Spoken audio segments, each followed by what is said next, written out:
Welcome back to Axis Anime. My name is Henshin Ikeda. Today I'll be doing a walk-in review of Gargantia on the Verdurous planet, episode 4. Now, if you remember from last episode, we're introduced to a new character, and her name is Captain Luke Cage. That's right, she's a pirate captain. I love her name, Luke Cage, and I love that she's a sexy female pirate. Usually, some pirates, from One Piece aren't exactly the most attractive, but you know what, this isn't One Piece. And guess what, Luke Cage is definitely attractive, and she's very smart in my opinion. In fact, Luke Cage decides she wants to attack Leto and the fleet that Leto is associated with. So this is not looking good for Leto at all. However, Leto decides to help out Amy and fight the pirates. Except he's not allowed to kill the pirates. What kind of help does Amy want from Leto if he's not going to kill anyone? Leto could care fucking less. He wants to kill. He's made to kill. And all he's supposed to do is act as a damn decoy, just to attract the pirates' attention away from, the fleet, just as a setup. This doesn't look good in my opinion. What?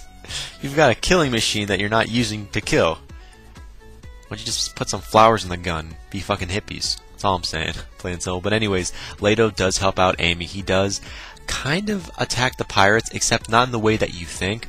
Instead, he destroys the barrels on each one of the ships, like the cannons. He shines some light on the pirates, so now the pirates' position is now known to the fleet, so it's no longer a night battle. So that was I like that move. Shining a light on, the pirates. Now, the end result being Luke Cage has some submarines standing by underneath, and she has a surprise attack against the fleet, and I didn't really see this coming, in my opinion. However, moving on past that, we do get to see Luke Cage versus Leto. Yes, Luke Cage versus Leto, and the end result being Leto is the clear-cut winner. Bye-bye, Luke Cage, and your nice long name. Plain and simple there. Now, at the end of the episode, we actually find out the fleet commander leaves Leto's future in Ridget's hands. I swear to God, this fleet commander is one lazy SOB. I mean, literally, the fleet commander. He doesn't go talk to Leto and say, you know what, this is what's going to happen. Instead, he tells Ridget, whatever's going to happen, it's up to you. So Leto's future is up to Ridget. And again, that's where the episode ends. And all my final thought and rating at the end of the clip. So stay tuned. But let's dive right on in. So we open up this episode with Leto. And Leto is actually helping out everyone on the fleet, if that makes any sense. So Leto is doing manual labor on the ships, but he's using chambers to do his manual labor. And he's kind of clumsy in the process, but Leto's not doing a goddamn thing. And I like it.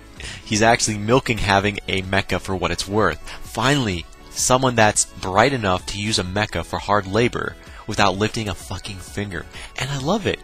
Although, everyone else within the ships and the fleet in general think Leto's kind of lazy. Yeah, he's got a nice mecha, but he's lazy. Plain and simple. Now, moving on past that, we're taking to a little flashback of Ridget. And Ridget is telling Leto she is unsure on Leto's right of residency, like where's Leto going to live within the fleet. However, he is welcome, just his right of residency is still, we'll get there eventually type of feel. And she also points out, if you're going to stay here, you can stay in the hangar. So now Leto has a place to stay, a hangar. Yeah, comfy hangar. And guess what, Leto? He's okay with that. And then the bitch gives him an invoice. Ridget gives Leto an invoice about all the damages he has incurred over time being within this fleet. All the destruction and whatnot. And this is my 10 cents Ridget. It's Ridget 10-cent moment. So this is my 10 cents of from me about Ridget. Ridget, what if Leto sent you an invoice for saving your fucking life? I'm sorry, isn't the price of life priceless technically versus repairing some fucking hull that Leto destroyed?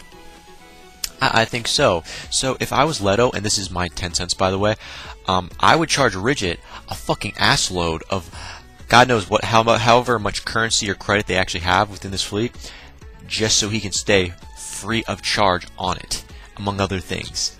Fucking invoice. Are you serious? He destroyed a couple things. He went through a roof, maybe he destroyed one or two small little things on the boat at the most, if that. And the end result being, okay, Leto saves everyone's life from the pirates. So you tell me, what's more profitable? I would assume human life is more profitable, It's like, yeah, I saved your life, ante up.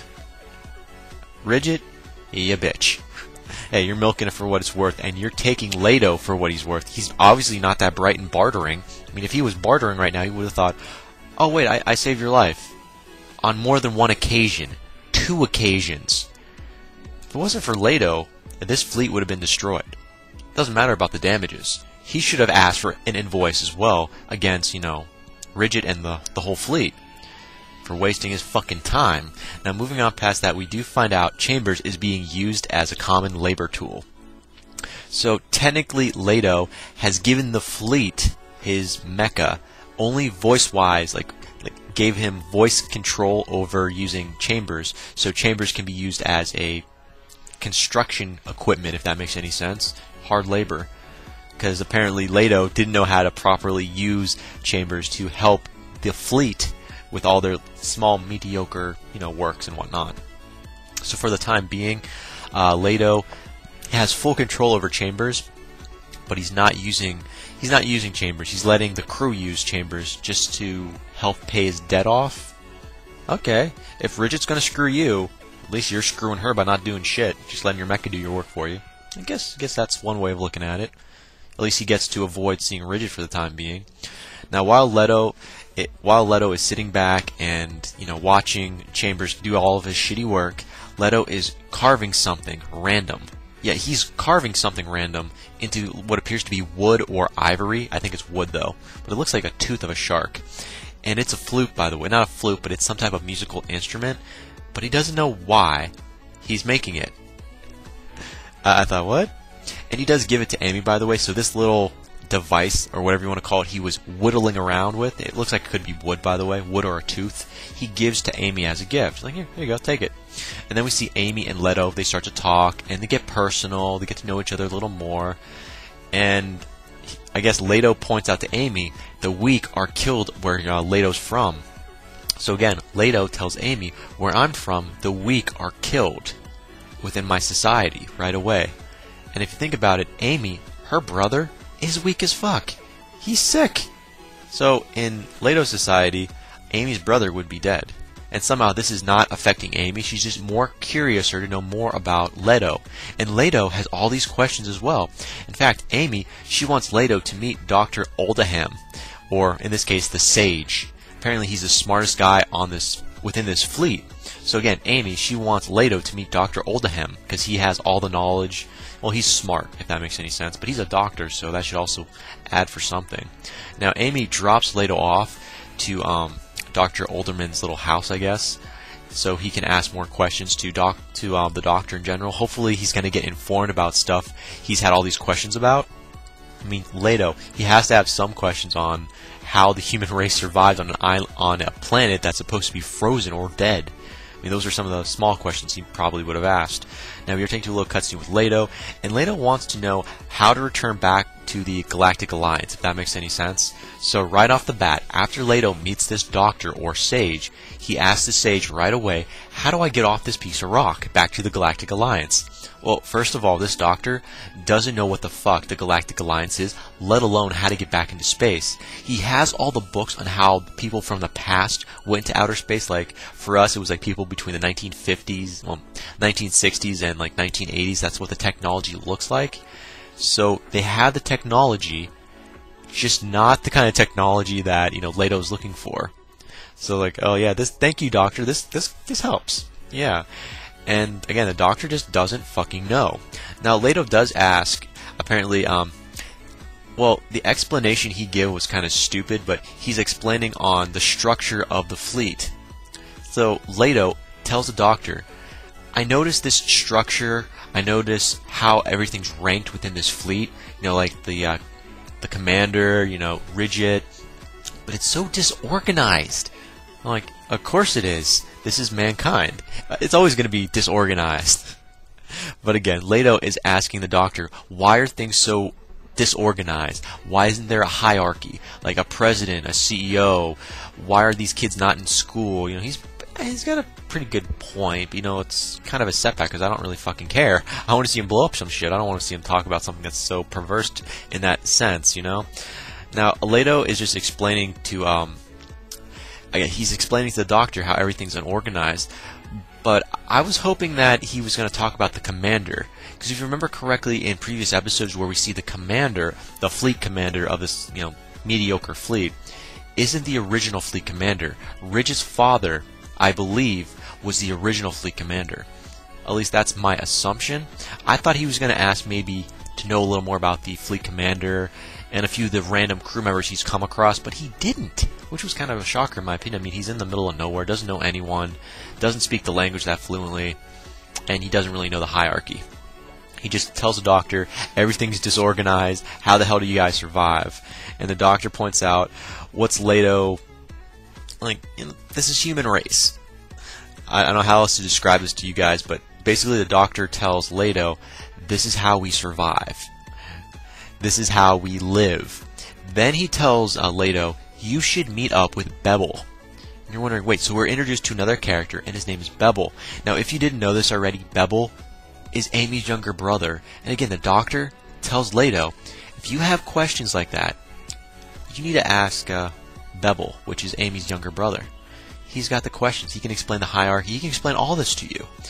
And again, yeah, we are thrown with a little bit of information. Bebel is Amy's brother. If you didn't already know that, I forgot. I didn't even know that was his name. I didn't even think his name would be that easy to pronounce. Bebel? Really? I thought the doctor was referring to the Bible. Like you get all your answers from the Bible. That's what I thought he was saying. I'm like, oops, my bad. But again, the doctor is telling Leto, go see Bebel. He'll have the answers for you. And again, we do see Leto and Bible. I said Bible. See, got me going there. But anyways, Leto and Bebel, they meet up, or should I say, Leto goes to Bebel's place, which is with Amy as well, and they do a little light conversation. They converse, do a little light catch up. Now, Bebel explains to Leto that the fleet is of people coming together to live. I mean, that's a great sentence in my opinion. I mean, that's a great thing to tell him, but it's not registering in Leto's head. This is a great place where people come together to live, not die. You're scavengers. Anywhere is a place to live, because you're scavengers. Now, Bebel asks Leto about everything he knows to an extent along the lines of the hideouts. I'm like, okay, so he wants to know about the aliens in space. I'm like, okay, this is going somewhere. I mean, in my opinion, I thought it was going to be a little more detailed in the enemy of, Leto. Who are the hideouts? We really don't know. I mean, all we know about the hideouts is they're plant-like creatures. But again, Bebel does ask Leto in general about the hideouts. I mean, it's not beautiful in my opinion. And what's going to happen next probably what's going to happen if Leto is saved? And what if he doesn't? Those are the kind of questions which I thought were going to be more answered in detail, but they were not. And the only answer that Leto gives Bebel is he's going to be remaining on standby. So even if the Galactic Alliance beats the hideouts, what's going to happen to Leto afterwards? And Leto tells Bebel, I'm going to stay on standby. Standby? That's not a fucking answer. I'm going to stay on standby. Oh, you're not going to retire, you're not going to get laid, you're not going to buy an apartment. You're just going to stay on standby. So he doesn't know. You just could have told the kid, I don't know. Instead you're like, I'm going to remain on standby. The kid asked you, after you're done beating the hideouts, what's next? If and when you do beat them. And you basically say, I'm going to remain on standby. Well, you let me know how that is, about 50 million years later, and you're still frozen, and if you are alive, of course, let me know how it is. Yeah. Moron. Should just said, I don't know. I'm gonna shoot the breeze. Get laid. Something. I don't know. It's just me, though, in a nutshell. But sorry, I digress. Moving on past that, of course, we find out Bebel. He says if Leto is on standby, then they're the same. So Bebel tells Leto, if you're going to be on standby, then we're the same type of, we're in the same situation. Because right now, the fleet that Bebel belongs to is in standby as well. Because they're scavengers. They're always waiting for something. He makes a good point. I kind of like this kid. He's definitely a little more mature for his age. Now, moving on past that, of course, we're moved to a different cutscene outside, and it starts to rain. Now, I'm saying this in an interesting way because it's raining. because Leto has never seen rain. He thought at first, what is this? Rain. Rain on Earth is very precious because it's pure water. So the water is worth a lot of money. So Bellows says, collect it. It's worth money. So you see all these barrels outside. Everyone within the fleet, they're collecting water. So it's definitely precious. Now, Leto and Bebel, they're friends now. They're really good friends. That's all I'm going to say past that. And it looks like we're going to see a lot more of them in the future. You know, chatting, maybe not humor scenes. I want to see something where it's going to go along the lines of Leto helping Bebel mature more and grow. Maybe help him with a cure to get out of the sickness, out of his bed. However, Leto, he's recalling something about the flute, or should I say, his instrument that he was carving. And Bebel was the one that noticed this. I know. Do you remember correctly when he was just sitting down doing absolutely nothing and carving? That was an instrument that he was making. And guess what? It's from Leto's past. He remembers a memory of his childhood when it appears to be one of his parents, and his parents had it? That was the main reason why he actually made it. And he actually asked for the musical instrument back from Bebel, just to see it once again. And again, Leto, he recalls this memory. And he cries. And that's where the episode ends. As for final thoughts, first off, I understand that Leto was taken as a child and put right into the service, so he doesn't know a lot about his childhood. But to see him in this emotional state makes me love this anime series even more. The tear was very genuine, and it felt genuine in my opinion. It felt very real. And I can't wait to see how more revolved this is going to happen, if this makes any sense. I know I said revolved. I want to see Leto mature. Hopefully get more of his memories back, or, I don't know, see more of his parents, something. He's got this emotional connection about memories that he'll never get back. He'll never get his parents back. In my opinion, he's stuck on Earth. We'll probably never see his parents. But I want to see, is this going to change how he acts? Now that he's getting some memories back of his parents, you know, is it going to change him as a character to want to stay more on Earth instead of going back to the service? I guess we'll find out.